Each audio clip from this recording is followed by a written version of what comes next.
Thank you, Madam Chair, and thank you, Ranking Member Murray. And thank you to all the witnesses for being here today. We are talking a lot this morning about administrative burdens in the healthcare system, how they affect doctors, hospitals, insurers, and the government.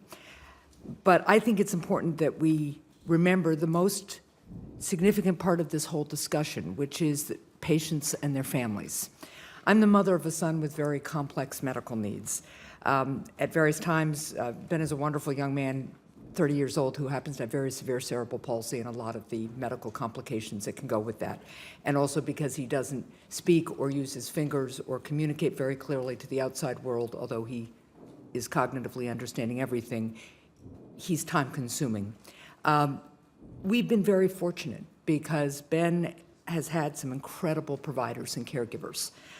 But I've experienced firsthand what it's like to be forced to jump through administrative hoops, being stuck in the middle between multiple providers and insurers, because we have private insurance, but Medicaid also covers Ben, or sometimes dealing with an insurance company employee who simply doesn't have the expertise to understand the significance of the medical record he's looking at.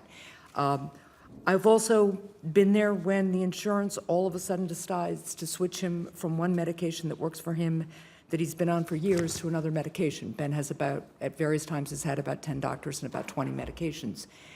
And I hear from Granite Staters who experience these frustrations too. It's hard as a patient or a family member to spend all day on the phone wondering, for example, if a prior authorization went through. It's particularly hard when you're juggling a job, caring for kids, and all the other daily activities that families have.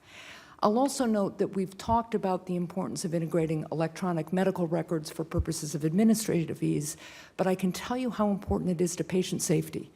At 3 o'clock in the morning, when your hospital that owns your physician practice tells you that they can't get access to your son's primary care health record because they're on different electronic systems, and all of a sudden the doctor's saying to you, do you remember 15 years ago when your son had that one pneumonia, whether we use this antibiotic or that antibiotic? It's pretty scary. So when we're talking about administrative burdens, I think what really would make a difference is to eliminate these burdens for patients and their families, not just for their time and effort, but also for good patient outcomes. So could all of you just address, and we'll just go down the line, we'll start with you, Ms. Hultberg, what can Congress do to help reduce administrative burdens in the healthcare systems for patients and their families? Thank you for that, that excellent question. To echo what some of the other panelists have said, I think more alignment within private payers around things like pre-authorization, around billing, and to Dr. Cutler's point earlier, not just private payers, but federal payers as well. From a hospital perspective, the federal government, with the many ways it funds healthcare, does not handle all of these things consistently. So I think there's a role for the federal government in looking at federal payers. How do federal payers manage pre-authorizations, billing requirements? And there is much more of a role from health insurance plans in taking ownership of this issue and taking steps to streamline these requirements to make it easier for patients. Thank you. Mr. Isles. Thank you for sharing your story. I think it's really important to recognize the impact on patients, and I know as we've been talking about this, that's where we need to start.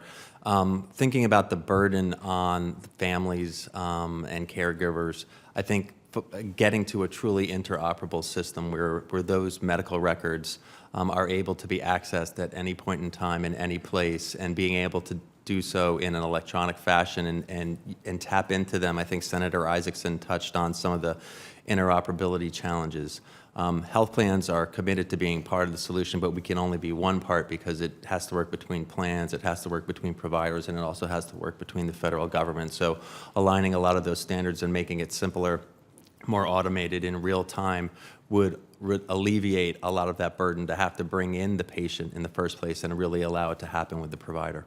Thank you. Dr. Cutler. I want to echo everything that was said. I also just want to make one comment, which is that while the federal government has been slow to act in some of these areas, a number of states have made progress in terms of trying to increase the interoperability, and particularly around issues of the ownership of the records and your right to access the records everywhere.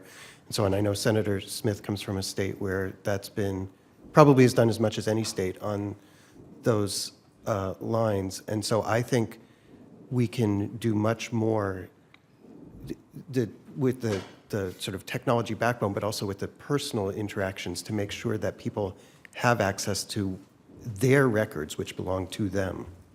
Thank you. And I know I'm running out of time, but could I ask Dr. Book to just comment quickly? Yeah, thank you. That's your story illustrates exactly what I was mentioned in my testimony about the administrative burden on patients that no one seems to talk about very often. I think I've experienced that from myself. I think a lot of other people have experienced it, and it's not just in healthcare too. You know, I experienced an issue like this with the IRS, where one person says I've paid, and then I get a letter saying I didn't pay. And so simply putting this under one organization may not solve it, but there's one thing we could do is establish a safe harbor from, say, antitrust concerns that might inhibit different information systems companies from talking to each other, and so they wouldn't be afraid that they'd be prosecuted for collusion because they talk to each other about a standard data interchange format. Also, there's a lot of restrictions on patients' access to their own data. I have an implanted defibrillator that's constantly tracking data on me. The company that made it used to have a web portal where patients could get their own data, and that was shut down because it was found to violate some regulation. I don't see why there should be a regulation that prevents patients from accessing their own data at 3 in the morning or any other time. Well, I appreciate that very much. Thank you, Madam Chair, for letting me go over